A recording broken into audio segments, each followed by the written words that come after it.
चुनावी रैलियों और बड़े-बड़े भाषणों की बात तो हम अक्सर सुनते हैं। लेकिन जरा सोचिए, क्या होता है जब चुनाव के दिन लोकतंत्र का वही जमीनी ढांचा काम करना बंद कर दे, जिस पर पूरा चुनाव टिका होता है? यानी वोट डालने की वो मशीनरी ही अचानक से फेल हो जाए। 2026 के पश्चिम बंगाल चुनाव और फलता का वो हाई वोल्टेज ड्रामा, ये कोई आम चुनाव का दिन बिल्कुल नहीं था। आज के इस एक्सप्लेनर में हम फलता में पनपे इसी संकट की गहराई में उतरेंगे। हम बात करेंगे यांत्रिक गड़बड़ियों की, एक एनकाउंटर स्पेशलिस्ट की एंट्री की और इन सब के बीच एक आम मतदाता के टूटते हुए विश्वास की।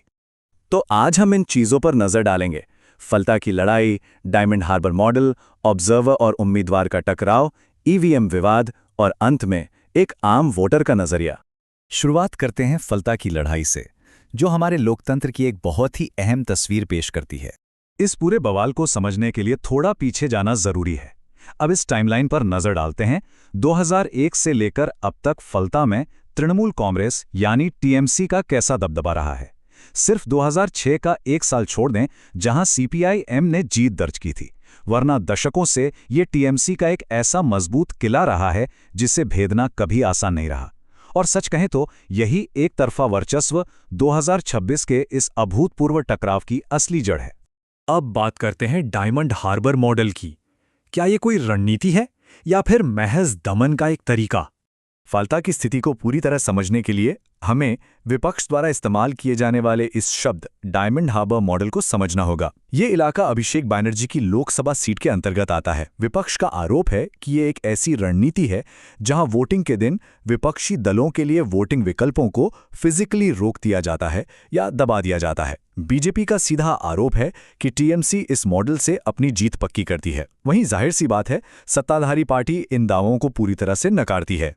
अब आते हैं उन चेहरों पर जिनके बीच ये पूरा टकराव हुआ, ऑब्जर्वर वर्सेस कैंडिडेट। चुनाव से ठीक एक रात पहले ये राजनीतिक लड़ाई बिल्कुल व्यक्तिगत और आमने सामने की हो गई। एक तरफ थे जहांगीर खान, जो स्थानीय टीएमसी उम्मीदवार हैं। विपक्ष ने इन पर वोटरों को डराने और हिंसा फैलाने के गंभीर आरोप लगाए। और इनके ठीक सामने चुनाव आयोग ने मैदान में उतारा एक special police observer Ajaypal Sharma को। टीएमसी ने भी तुरंत पलटवार किया और शर्मा पर पक्षपात करने और अपनी हदों को पार करने का आरोप जड़ दिया। अब देखिए, अजयपाल शर्मा की प्रोफाइल भी कोई आम प्रोफाइल नहीं है।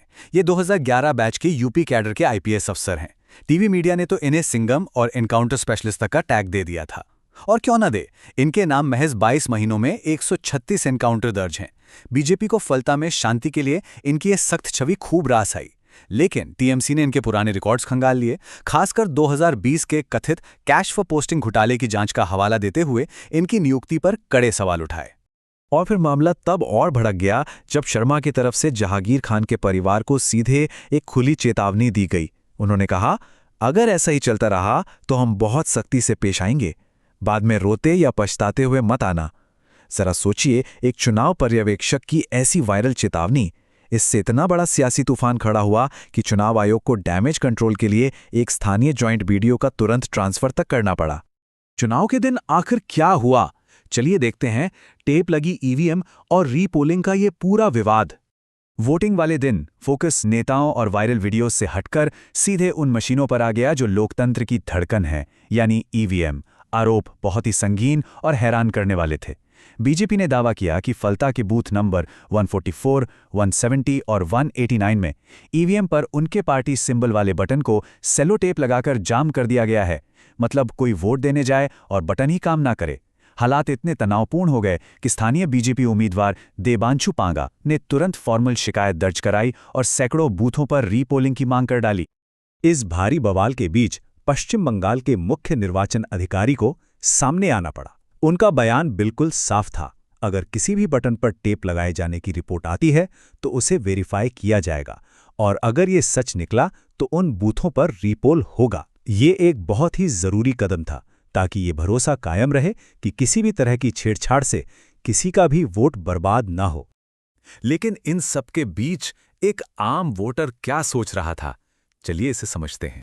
जरा उस इंसान की जगह खुद को रखकर सोचिए जो सुबह सुबह अपना वोट डालने निकला है। चारों तरफ भारी पैरामिलिट्री फोर्स है, हवा में धमकियों और इनकाउंटर की बातें तैर रही हैं, और ऊपर से ये डर कि शायद ईवीएम का बटन ही काम न करे। इस भयंकर मानसिक दबाव और डर के बीच महज अपना एक वोट डालने के लिए फलता के वोटर्स को क्या कुछ नहीं झेलना पड़ा होगा।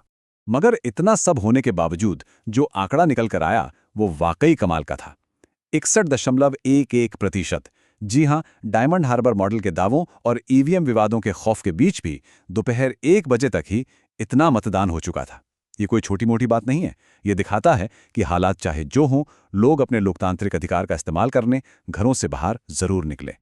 इस एक्सप्लेनर को खत्म करते हुए एक बहुत ही गहरा सवाल हमारे सामने आता है। जब वोट डालने की वो साधारण सी प्रक्रिया ही किसी जंग के मैदान जैसी बन जाए, जहां बटन दबाना भी एक संघर्ष हो, तो इस पूरे सिस्टम पर एक आम वोटर का भरोसा आखिर कब तक टिकेगा? जमीनी स्तर पर होने वाली इस तरह की अराजकता हमारे लोकतंत्र पर क्या दीर्घकालिक असर डालेगी? ये एक ऐसा सवाल है जो हमें सोचने पर मजबूर कर देता है। इस विश्लेषण में हमारे साथ जुड़ने के लिए बहुत बहुत शुक्रिया।